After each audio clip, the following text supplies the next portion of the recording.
వెలుగులు వచ్చినట్టుగా అనిపించింది. ఎందుకంటే లాస్ట్ 5 సంవత్సరాలు నేను 2014 ఎమ్మెల్యే అయిన దగ్గర నుంచి ఈ రోడ్డు గురించి మీరందరూ చేస్తున్న పోరాటం కానీ, మీరందరూ సహకరించిన తీరు కానీ, వచ్చిన హడిల్స్ కానీ ఇవన్నీ దాటుకొని ఈరోజు ఒక మంచి కార్యక్రమానికి పాయకరావుపేట నియోజకవర్గ చరిత్రలో నిలిచిపోయేటట్టుగా ఒక మంచి కార్యక్రమాన్ని శ్రీకారం చుట్టడానికి మీ అందరూ కూడా చేయి కలిపి ప్రతి ఒక్కరు కూడా సహాయ సహకారాలు అందించినందుకు ప్రత్యేకంగా పాయకరావుపేట నియోజకవర్గ ప్రజలందరికీ కూడా, ముఖ్యంగా పాయకరావుపేట టౌన్ పట్టణ ప్రజలందరికీ కూడా శిరస్సు వచ్చి పాదాభివందనం చేస్తున్నానమ్మా.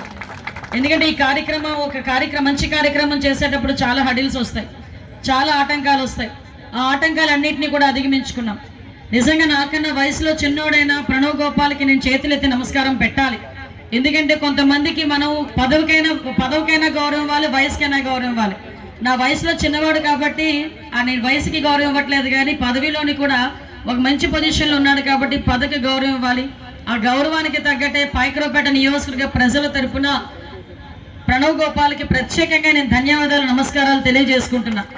ఎందుకంటే తను చాలా కష్టపడి ఈరోజు ఒక రాజకీయంగా ఒక పొజిషన్లో, ఇంత చిన్న వయసులో అంత పెద్ద పొజిషన్లోకి రావాలంటే చాలా కష్టపడాలి.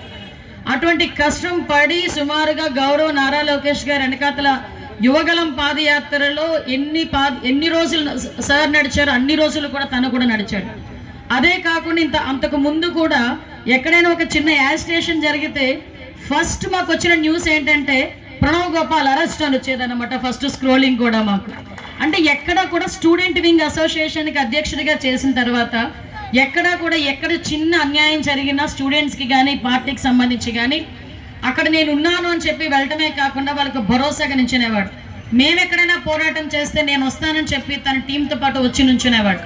అలా కష్టపడి ఈరోజు ఒక మంచి పొజిషన్లోకి రావటమే కాకుండా, ఒక మంచి పొజిషన్లోకి రావటం ఒక ఎత్తు అయితే దాన్ని నిలబెట్టుకోవడం చాలా పెద్ద పని. దాన్ని నిలబెట్టుకోవడంలో కూడా ఈరోజు అబ్బాయి సస్టైన్ అయ్యి పెద్దలందరూ, అంటే వైజాగ్లో సీనియర్ మోస్ట్ ఎంతమంది ఉంటారో ఒకసారి మీరు ఆలోచించండి.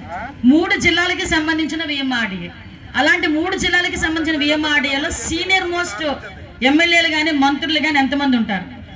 వాళ్ళందరినీ కూడా ఈరోజు ఒక రకంగా చెప్పాలంటే వాళ్ళందరితో కోఆర్డినేషన్తో ముందుకెళ్తూ ఈరోజు ఒక మంచి పేరుతో ముందుకు నడుస్తున్న మన ప్రణవ్ గోపాల్కి మళ్ళీ ఒకసారి నేను మనస్ఫూర్తిగా పాయకరావుపేట నియోజకవర్గం తరఫున నేను ధన్యవాదాలు తెలియజేసుకుంటూ, అదేవిధంగా మనందరికీ కూడా విఎంఆర్డీఏ వీసీ గారు తేజ్ భరత్ గారు IAS